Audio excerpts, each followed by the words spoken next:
I consider my main role to give a football face in terms of having played and having experienced the passion and the fervour of football in England. So while that is the face that I bring to the bid, because we have a technical bid and we have people who will tell you the technical aspects of the bid, people who tell you the financial aspects of the bid, and it's more to do with the fact that, you know, from just the footballing factor to the bid. Because I think a big part of any World Cup is for people to understand the passion that is engendered in English football. And not only do I experience it having played for England, I actually came from Jamaica as a young boy at 13. So while I don't consider myself to be a foreigner, if you like, in many respects I can speak from someone who came to England as a young boy and who was embraced by the English public as one of their own. And if you speak to a lot of the foreign players now, from Didier Drogba to a lot of them, you know, they really do love it in England, and, you know, a lot of them would be supporting the England bid.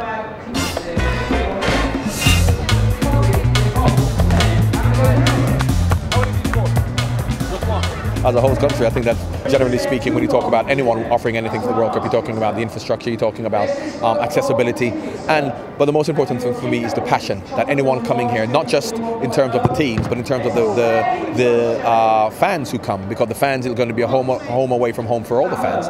You could be from, we were just in Tahiti, and I know there's a Polynesian restaurant in North London. So for fans coming to England who want to have home comforts and want to find their own community and their own culture, England is so multicultural that from the fans' perspective, they will have that. Also, obviously, goes without saying, from the stadium, from the infrastructure, from accessibility, hotels, everything was made. You know, is made for. Okay, mate. Everything is made for here.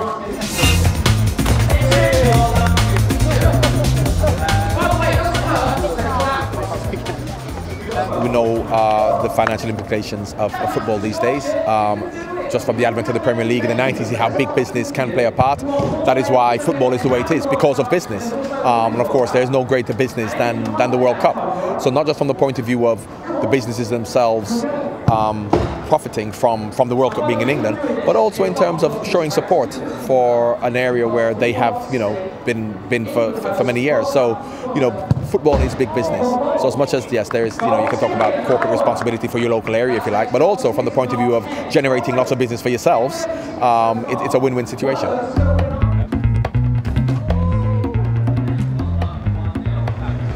I predict it's going to be a fantastic World Cup. From England's perspective, I think England will do very well. Fabio Capello has them playing consistently well, which will mean that they will go through the stages and get to the quarterfinals, get to the semi-finals possibly. England can win the World Cup.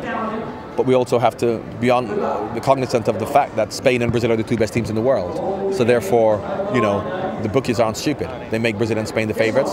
But England can do well, and I think they will. I think they'll go through. To say I think they will win, I think will be a little bit irresponsible and irrational to get everybody, you know, thinking England will win the World Cup. What I will say is that England can win the World Cup. So if everybody stays positive and stays behind the team, they can definitely win the World Cup. But if they can avoid Spain and Brazil leading up to it, because obviously once you get to the final on a one-off, anything can happen. But those two are still the favourites.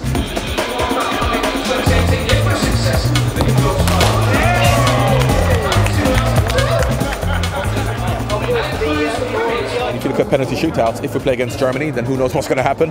We played against Spain in Euro 96 and we beat them in a penalty shootout. So I don't think penalty shootouts are much of an issue, unless we play the Germans. Because they're a bit clinical. But you know, obviously 1990 went out on penalties, but and because it was such an iconic tournament, people remember that. But that was, you know, 20 years ago. So that will have no bearing on our penalty shootout now, because the players now, penalty shootouts complete one-offs. So even if we play against Germany, we would still have a chance of it, but hopefully it won't come to that.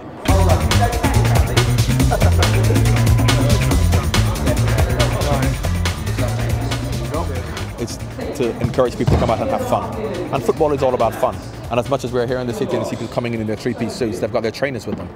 You know, because when it boils down to it, no matter what industry you're in, when it comes to football, everybody loves it and everybody wants to be part of it. And it's a real feel-good factor. So imagine having that here, because of course if the World Cup was here, this area, regardless of whether, you know, the football's at Wembley or up north or up in Liverpool, the whole country of which this is a part of, right, would just be alive and buzzing.